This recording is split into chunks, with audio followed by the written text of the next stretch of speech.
Assalamualaikum semua. Hai. Hari ini kita akan mempelajari subjek tafsir di bawah tajuk Adab berjalan dan bercakap. Berikut merupakan petikan daripada surah Luqman ayat 19 yang akan kita bincangkan pada hari ini. A'udzu billahi minasyaitonir rajim. Bismillahirrahmanirrahim. وَقَصِدْ فِي مَشْيِكَ وَاغْضُضْ مِنْ صَوْتِكَ إِنَّ أَنكَرَ الْأَصْوَاتِ لَصَوْتُ الْحَمِيرِ. Sadaqallahul Azim. Maksudnya, dan sederhanakanlah dalam berjalan dan lunakkanlah suaramu. Sesungguhnya seburuk-buruk suara ialah suara keldai. Seterusnya, kalimah wa ma'nahu, perkataan dan maknanya. Lafaz yang pertama, iqsid, sederhanakanlah. Ma'nahu, tawassat bainal isra' wal but'i. Maksudnya, pertengahan di antara laju dan perlahan. Lafaz yang kedua, ughdud, lunakkanlah.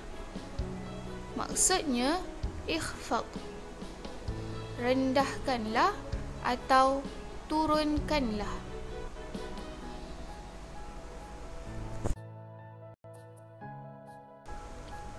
Petikan ayat di atas merupakan nasihat Luqmanul Hakim terhadap anaknya.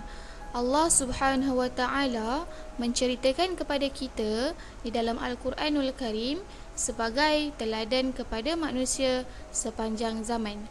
Jom kita pelajari sama-sama nasihat Luqmanul Hakim kepada anaknya.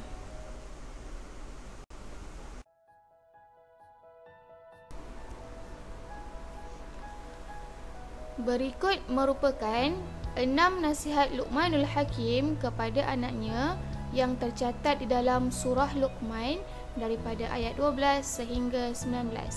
Yang pertama, bersyukur atas nikmat dari Allah. Yang kedua, menunaikan salat. Yang ketiga, berbakti kepada ibu bapa. Yang keempat, tidak mensyirikkan Allah.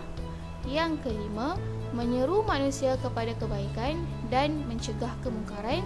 Dan yang terakhir yang akan kita bincangkan pada hari ini dalam ayat 19 ialah sentiasa merendah diri.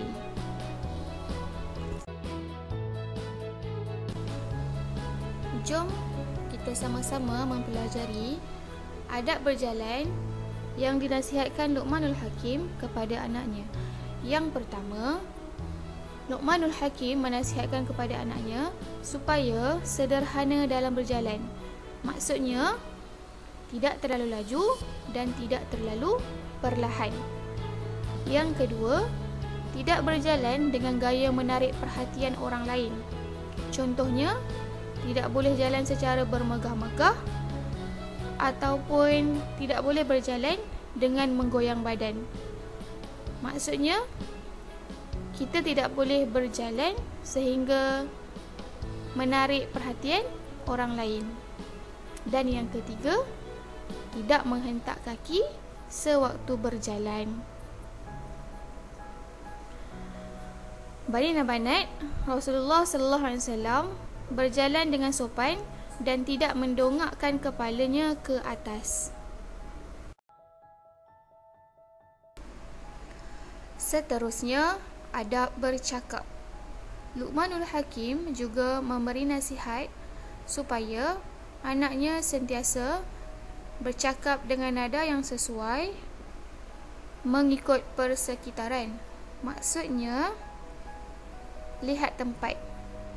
Kalau di hospital, perlu rendahkan suara sebab takut-takut kita mengganggu pesakit di hospital.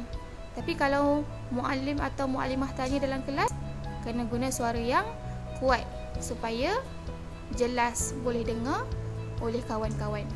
Yang kedua, bercakap dengan suara yang lembut, perlu sopan, santun.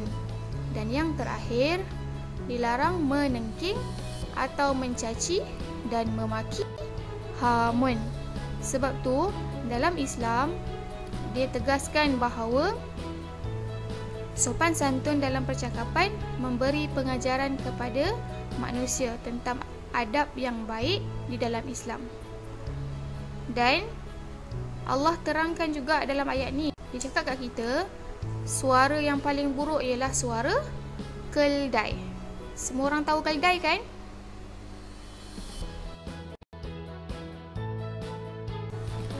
Berikut merupakan nilai murni yang terdapat di dalam petikan ayat yang kita telah pelajari tadi. Yang pertama, bersederhana dalam percakapan dan pergaulan. Dan yang kedua, Islam merupakan agama yang sempurna dan melengkapi fitrah manusia. Jadi, kita sebagai orang Islam perlu sentiasa merendah diri. Tak kiralah waktu bercakap ataupun waktu kita bergaul dengan orang lain. Sebab fitrahnya kita ni sebagai seorang manusia memang kita sukakan kebaikan, suka yang lembut-lembut dan suka yang sopan-sopan.